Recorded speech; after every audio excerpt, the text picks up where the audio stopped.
Hello and welcome to the Join Dota League Season 3 here on HeflaTV 2. Well, right now we're going to have a best of two series between Team Seed Nolus and xGame. So, as for your casters today, they're going to be Grandis V, and I'm going to be joined by Mike Loris. Hey, and just for anyone curious, seed nullus, I just looked this up, is Latin for yield to no one. So, yeah, I'm sure that will be incredibly relevant in this game, but I'm sure someone was curious. Yeah, I don't know, Seed Nolus have a bit of a soft spot in my heart because they were the team that won the first tournament that I ever cast for back when they were playing in amateur semi-pro tournaments, so that's pretty cool. And xGame KZ, they're a well-known name. I think this should be a fairly explosive game that's pretty close, and I'm pretty excited to cast it. As for the starting picks from both sides, Seed Nolus go ahead and pick up the Tidehunter, and on the side of xGame KZ, they pick up the Earthshaker Death Prophet opener. xGame KZ, most oftenly known as Next KZ, but they were released or no longer associated with Next for whatever reason. So, uh, if you're familiar with Next KZ, then you know that they are a pretty solid tier 2 team. Like, they're capable of taking down the top tiers, but in general, they'll have a losing record against them. But I think definitely in this game, they should have a relatively even matchup as the first picks are now completed. Earthshaker, Death Prophet going to be the picks for X game, so they will have a good amount of pushing power. Shadow Shaman still in the pool, and Razor all but ignored in this first pick phase. Yeah, it's interesting that xGame would go ahead and prioritize the Earthshaker over the Shadow Shaman, especially when you're picking up your own Death Prophet. I don't know, Shadow Shaman's not going to be available in the second picking stage. But I don't know, Earthshaker's still a really solid hero to start off those team fights, and maybe they're just very confident in their Earthshaker play. Yeah, and sometimes that's all you need in order to pick up a hero. I mean, as far as comparing him to a Shadow Shaman, Earthshaker's a little bit more one-dimensional, but he's also a lot more defensive. So if that's what you're going for, if you're looking to protect your Death Prophet or even make aggressive rotations, in some cases Fissure is going to be just a lot more useful than a Hex because that cast range and the range of the wall is just so much larger than the effective range of a Shadow Shaman who has, I believe, 285 base movement speed and Hex, which doesn't have the most range in the world. So if you're looking for initiation early on, then Earthshaker is the one to pick up as the ban phase is now going to finish up Viper, Faceless Void, being banned out from X game, and we'll see they're just going to target all the supports as Razor does slip through the cracks, and he's going to be instantly snapped up by X game. Yeah, I know, it's kind of refreshing to see such a quick draft, but doesn't give us a lot of time to talk about it. Don't think we've really talked very much about Seed Nolus's picks, as Tidehunter and Scarlet Mage just both all-around very solid heroes. The silence from Scarlet Mage is really good if you're able to catch out maybe Death Prophet before her ultimate and focus her down, but more than anything, just the amplified magic damage on his barrage of spells can make him pretty much be able to solo any hero unless they have a BKB. BKBs will eventually come up, I think, for the likes of Razor, possibly Death Prophet, though normally that isn't a huge priority for her. So, their secondary, well, their possible secondary support is going to be that Mirana. With Skywrath Mage, it's a lot of damage, but they're going to lack a real solid setup right now. If they gank into lanes that have a Tidehunter or whoever, something powerful like a Tidehunter in it, it may or may not matter in the end if they have any arrow support. But as it stands right now, I'm inclined to think this is going to be a farming Mirana. Yeah, I'd like to see a Shadow Demon pickup for Seed Nulls. I think that's a really solid lane. And then later on, Shadow Demon setting up the Scarlet Mage ulti is really solid and even more amp damage to make that combo more powerful. And yeah, in lane, just having some reliable way to set up those arrows is really strong. I don't know, you can't really argue with a 5-second lockdown if you're able to line that arrow up. As for xGame, they really haven't shown very much what they're going to do here. For this next support pickup, I'm not sure what they're going to snag up, as the Rubik and Shadow Shaman were probably my first two picks for their next support. And, well, for their offlane, I'm not entirely sure either. I just presume the standard stuff for both of those two. Potentially a Centaur pick. Yeah, Centaur would be really good, partnered with Razor and Death Prophet, who are more on the fragile, or Death Prophet more on the fragile side, but definitely they're no Tidehunters, although they can be very tanky later on. Having that Stampede to keep Razor just on the edge of his plasma field, or just close enough to steal damage, and Death Prophet you want on the edge of the fight as far away from danger as possible. Stampede would have been really good, but it looks like for now they're going to go with a Bat Rider, so they'll have a little bit of initiation. Great hero if you want to pick up someone like a Mirana or Skywrath Mage. You probably don't want to initiate on a Tidehunter, so he's going to most likely ignore that hero whenever he's fire flown up into the air. But with that hero, that will solidify the 3 cores for xGame, and then they're just going to be looking for one more support, as Seed Nullus, they do pick up their secondary support in the Enchantress, so they're looking to apply a little bit more pressure early on, but there's going to be no setup for this Mirana arrow. Yeah, I don't know, there's the slows, but it's a very soft setup for the Euro, although you might be able to find them a little bit easier, but for the most part, these are just going to be, I don't know, arrows that are shot without any setup. They can still work without the straight up setup, but it's going to be a lot harder for Signals to line those up, and we'll have to see if it's going to warrant the Mirana pick in a vacuum. Yeah, we'll have to see. Enchantress Scarlet Mage definitely can make some roams happen early.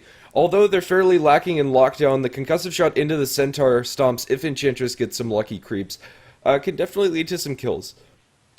I really don't like the fact that Seed Nullus don't have setup for this Mirana stun. She's a very powerful hero once she gets a really great start, so you get more points in Starstorm and the arrow.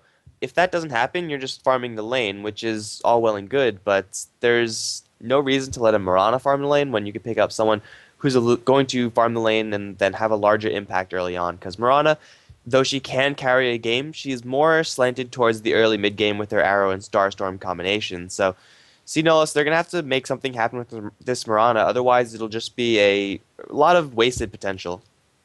Yeah, I think that's a fair assessment for the pick. As for the last bans, we have a Bane banned out by xGame, possibly presuming that that Scarlet Mage is going to be taking up the mid position for Seed Nullus.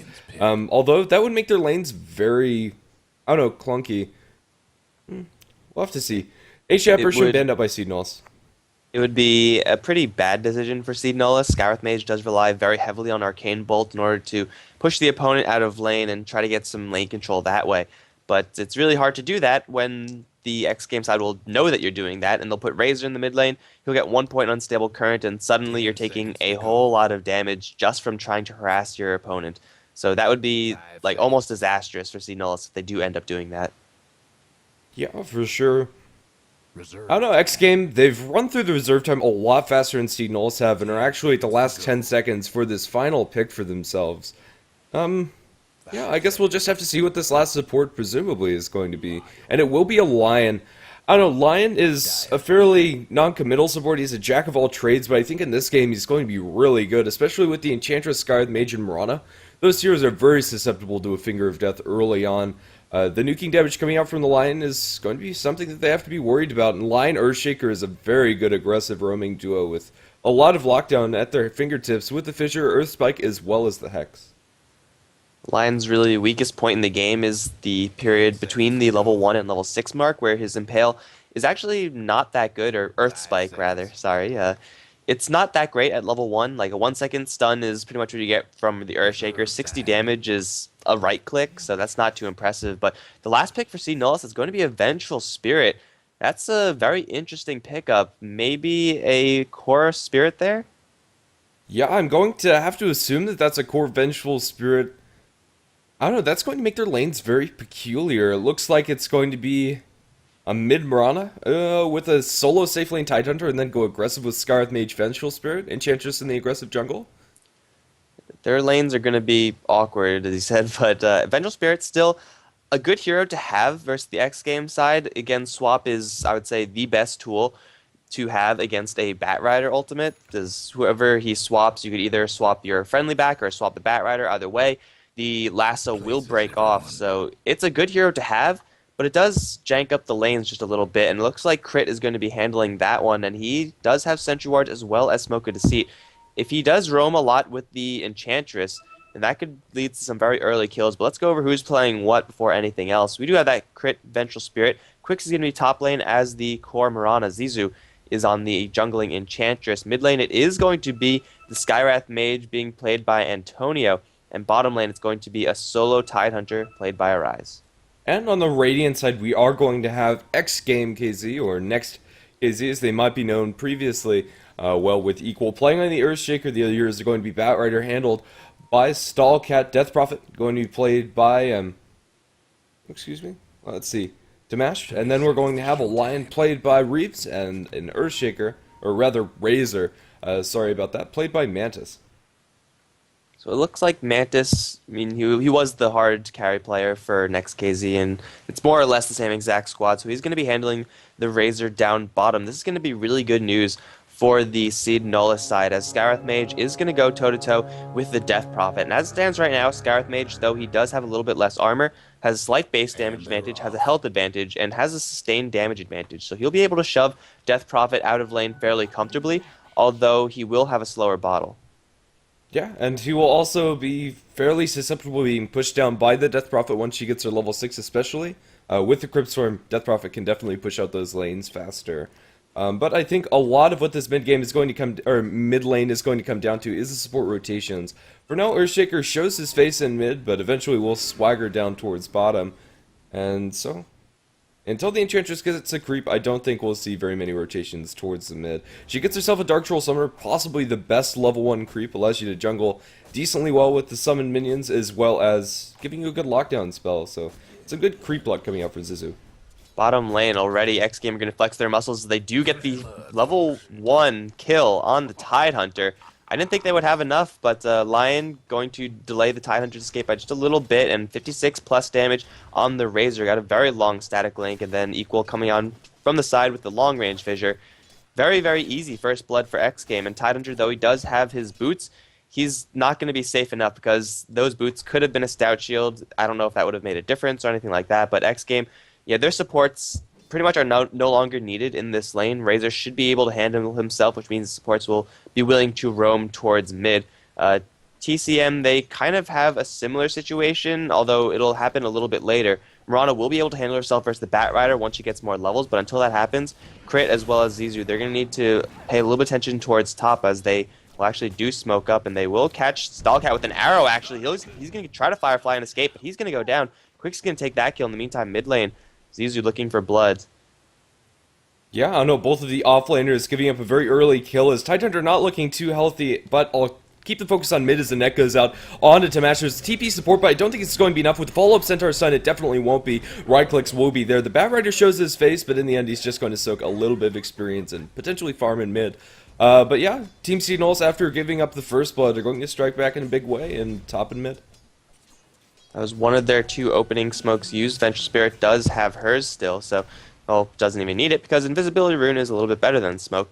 She's now going to go for a kill on this Batrider, perhaps. There is a Tidehunter nearby. Does he have any Gush? No, he's only level 1. Got shoved out of the lane really, really hard. I mean, he was trying to jack a couple of jungle creeps, but Lion ended up forcing him out of lane, so Lion's having a relatively easy time. I mean, he's a good hero at pressuring the lane, but when you're actually going for kills, there are stronger support heroes. But it's hard to go for kills when there's no one in the lane. Yeah, I don't know. I'm actually pretty curious about the choice of Arise to leave this lane. I didn't think he'd give up the kill that early on, but a nice Fissure block secured that one. And, well, now under tower he'll be able to get a little bit more experience and potentially a couple more last hits.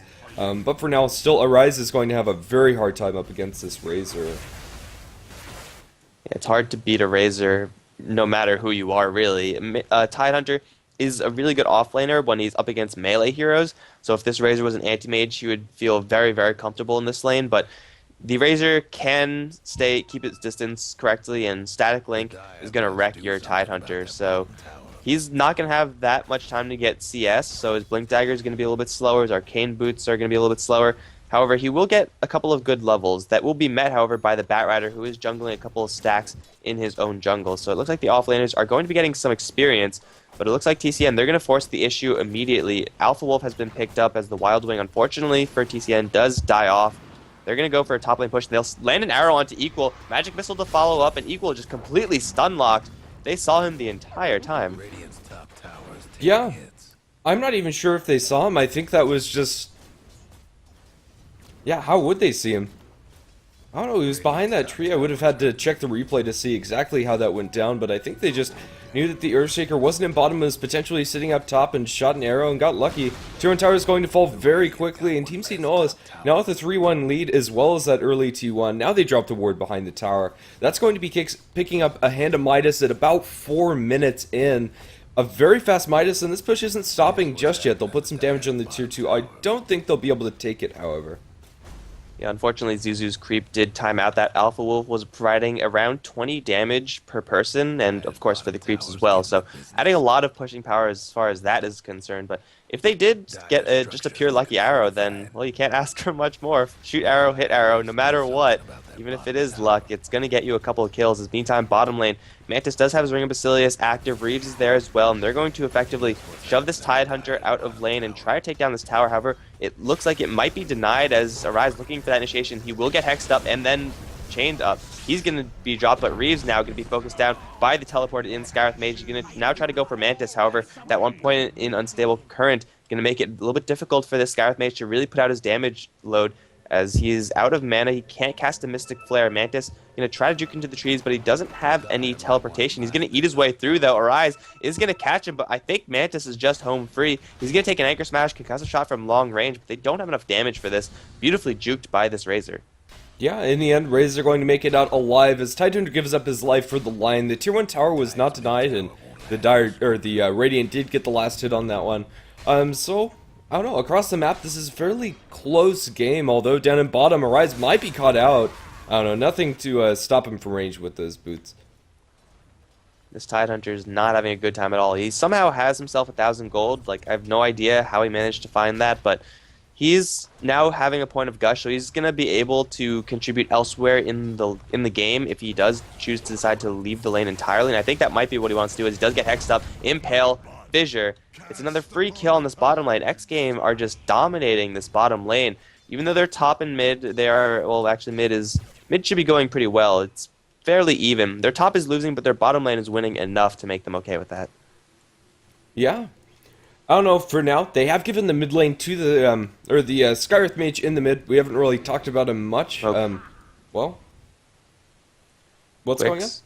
Quicks and crit. They're smoked Yeah, up, yeah. and they're looking for the Death Prophet. She is hasted up, and she's trying to go for a kill on the Skywrath, but the body blocking, denying that haste escape, but a beautiful Fissure, catching 3. Looks like it won't really matter, as Enchantress does pick up the kill. Yeah, the beautiful arrow coming up from Kix was faster than the beautiful Fissure, so in the end, they were able to get the kill on the Death Prophet, and now the push continues. Coming up from TCN, although a team that I wouldn't say is usually your 5-man death push, but I don't know, with the levels they have on the Vengeful Spirit, they've been able to do so as an arrow. Shot for the Batrider, but not going to land. Vengeful Spirit caught on the wrong side of that Fissure. She will be brought down behind the tower, and for now, they are going to be repelled. Are they going to be able to catch anybody else out? They're looking for potentially a Cryptstorm thrown out. No lockdown spell salver. It's kind of a weird choice on this Hand of Midas from Mirana. It's hard to resist getting a Hand of Midas at 4 minutes. Like, no matter who you are, if you could get that, then you're going to be pretty happy, and it's really, really tempting. But the rest of the team comp is made to be played very, very aggressively. So a Ring of Basilius or Phase Boots or something like that would have helped them a lot more, as Tamash does get tagged with an arrow. Crit going to walk forward for a Magic Missile, but they just don't have enough sustained damage here to kill off this Death Prophet. She's going to be just fine. But yeah, this Hand of Midas really not contributing anything to this early game playstyle of TCN, so this may or may not end up biting them in the ass. Obviously, the Imran will have a couple of core items up a little bit quicker after this, but for right now, they want to be the aggressor, as they already pushed down the top lane and made an attempt at the mid lane. If Mirana had a little bit more, it might have gone a little bit differently. Yeah, like if that was a Drums Aquila instead of the Midas at this point, that could have been a lot different. I don't know. I think it'll just be seen as the game goes later and later. But for now, Arise has been completely stopped in the bottom. He's gotten a little bit of room and now has his level 6, so the TP counter gain coming up from the Tidehunter is online. Although Blink Dagger is pretty much a distant dream for Arise here, as he only has about 600 gold as Batrider completes his up at 8.5 minutes. With the Tranquil Boots on top, he's looking to make a gank happen. I'd presume his supports will buy him a TP and a smoke, and then he'll go to a lane. Unfortunately, literally as soon as he picked up that Blink Dagger, Vengeful Spirit secured the level 6 mark. So if the Batrider is a little bit too over-eager as to who he initiates on, then he could easily have that lasso snapped, and then you're a really sad Batrider. But for now, TCN, they're smoked up, and it looks like they're going to make a beeline for the bottom lane. Perhaps Roshan. They don't really have enough damage to kill off Roshan. Yeah. Go to the bottom lane, guys. There we go. Mantis is a fairly tanky target in that Razor, has 1 point in Unstable Current. But if they do collapse on him successfully, the Tidehunter does have a Ravage if things get really hairy. If they just land a Magic Missile into Mystic Flare, that's a dead Razor, but Razor smells something coming. Yeah, Mantis playing very defensively in the trees, but no, he's going to show himself a little bit further. I think they know what's going on, and for now they're going to back off as they find out Reeves. He gets silenced up, concussive shot, but a nice fissure catches out two and splits up the fight. Two Dark Troll Summoners as the ultimate comes out from the Death Prophet. The Plasma Field doing a lot of damage to the Vengeful Spirit. They do have vision. The Crypt Storm will secure that kill, so in the end of the day, it is going to be a 1-for-0 trade in the favor of xGame. Yeah, unfortunately, TCN caught between a rock and a hard place. I mean, it was either face 3 heroes or face a Death Prophet who was packing a DD rune and eventually an Exorcism. There really was no good option for them because still, their heroes, although they can put out a ton of damage, are very, very, very soft. Like 600 HP on the Enchantress, VS has 700, the Skywrath has 800. These heroes are very easily brought down for xGame because they have a Finger for Lion, they have a Fissure level 3, and Echo Slam. So if any of them get caught, which, by the way, Arise is going to get caught by a lasso. I think this might be finger time. It is finger time. Tidehunter's going to drop. Yep, I don't know, Tidehunter just not his game. 0-4-0 on the Tide. But in the meantime, the rest of his team is pushing up top lane. They'll get a little bit of damage onto this tier 2 tower.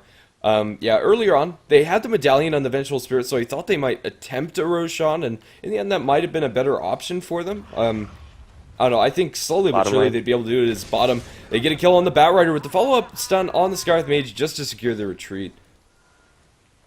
Yeah, that was just a very easy concussive shot. Mystic Flare combination. Batrider with no Force Staff can't get himself out of that. However, later on, he'll be relatively safe to that combo from the Skywrath Mage. Skywrath Mage, 202, so he's doing okay so far. But really, for a mid lane Skywrath Mage, you expect him to be getting, all the kills on the map. You want him to be non-stop ganking as long as he has his Mystic Flare alive, because he will eventually start to fall off, and his vulnerability, that issue is always going to be there for the remainder of the game. So TCN, they are standing even for now, but xGame do have a slight lead in golden experience.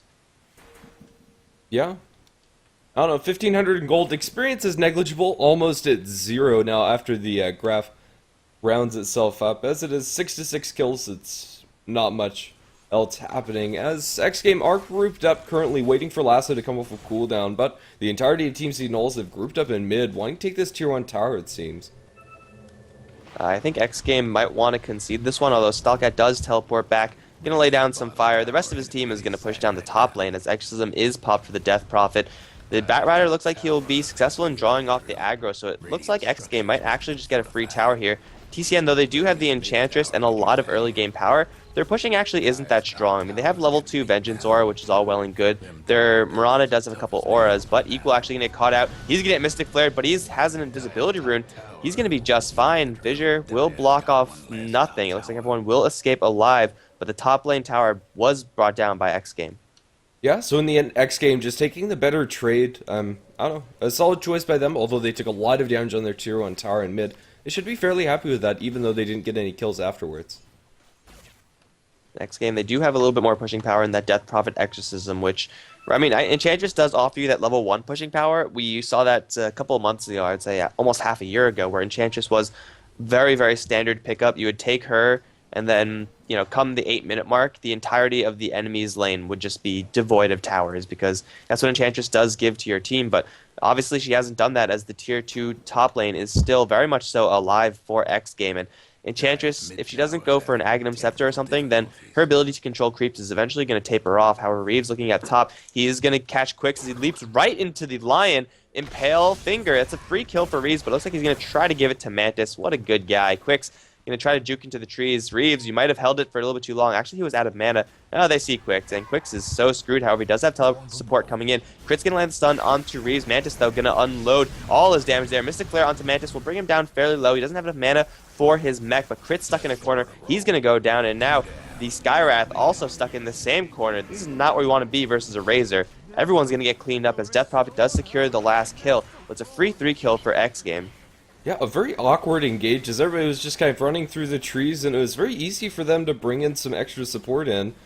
I don't know, it was well executed by xGame, and in the end, 0 for 3, can't really argue with it.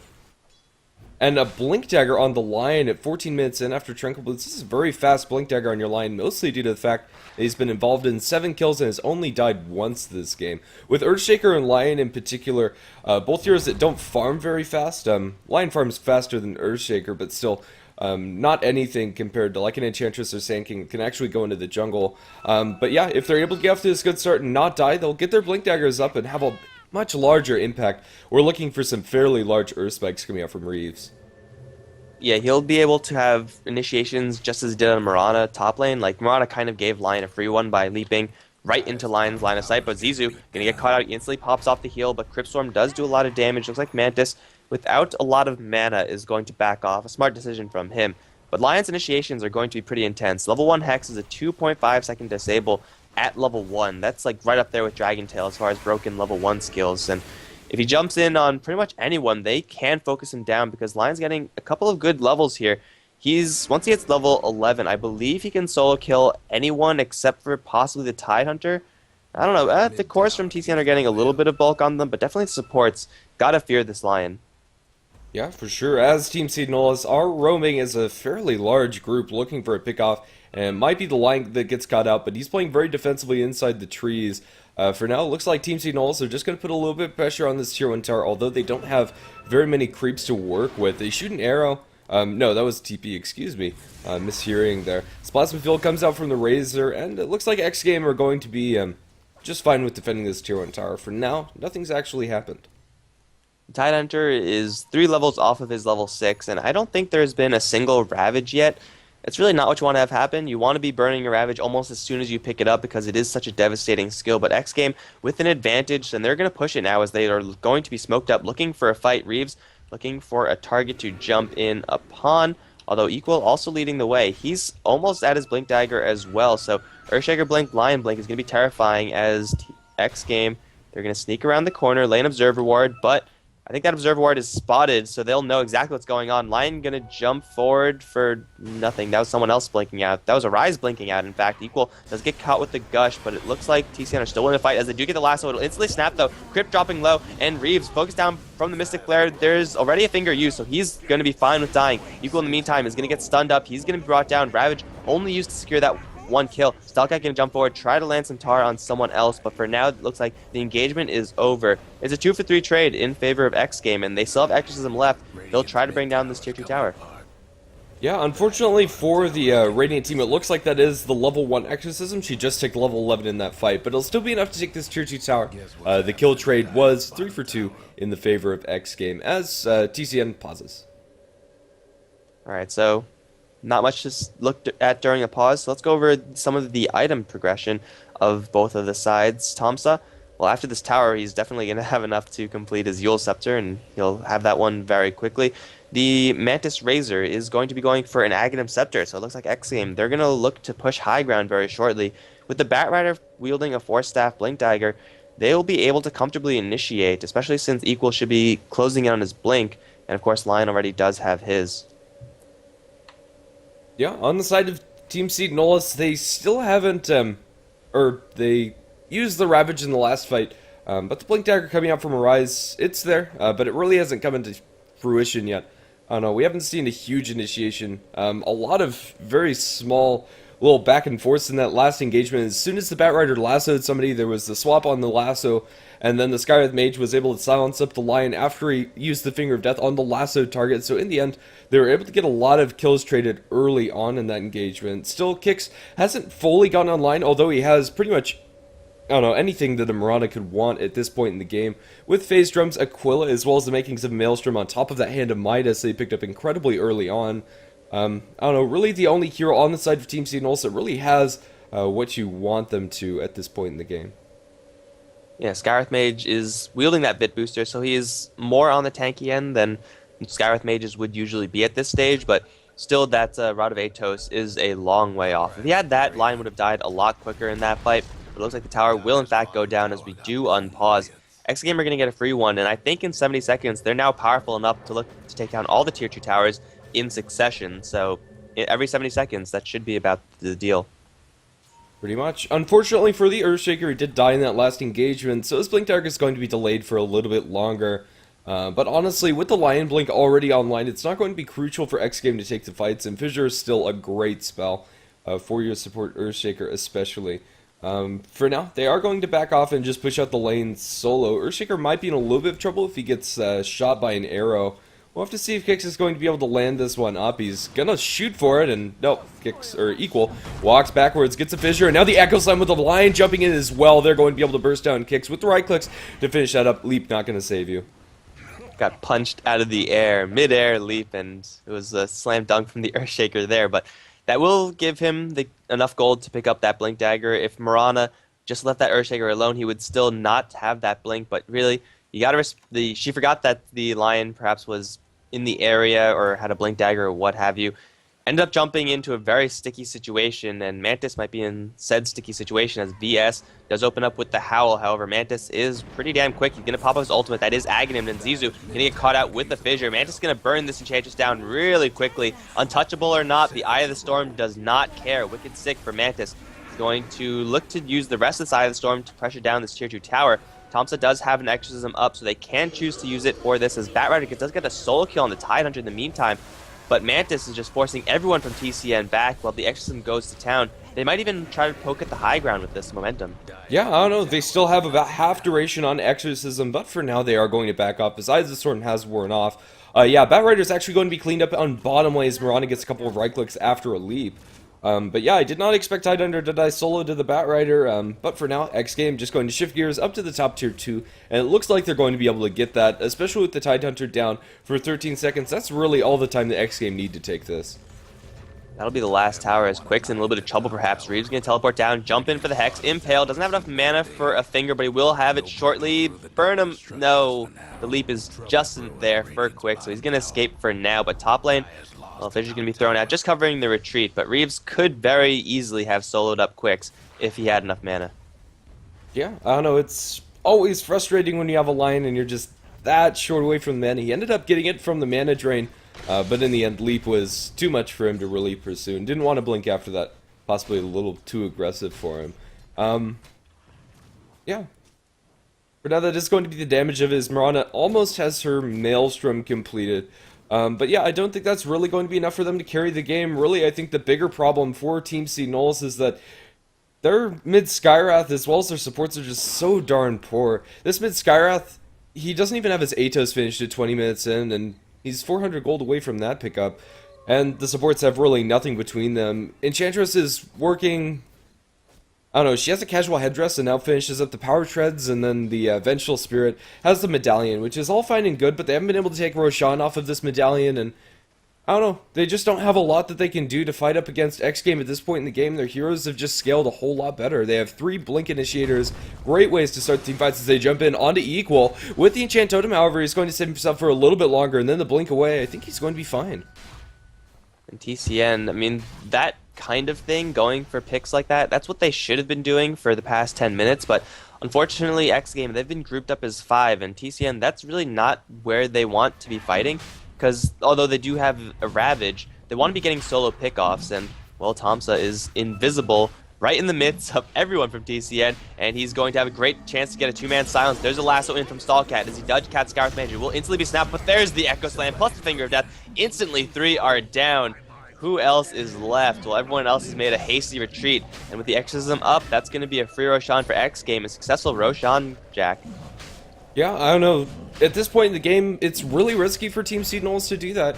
With an Earthshaker as well as a Batrider, 2 of the best heroes to fight around the Roshan pit with, especially when they have their Blink Daggers up.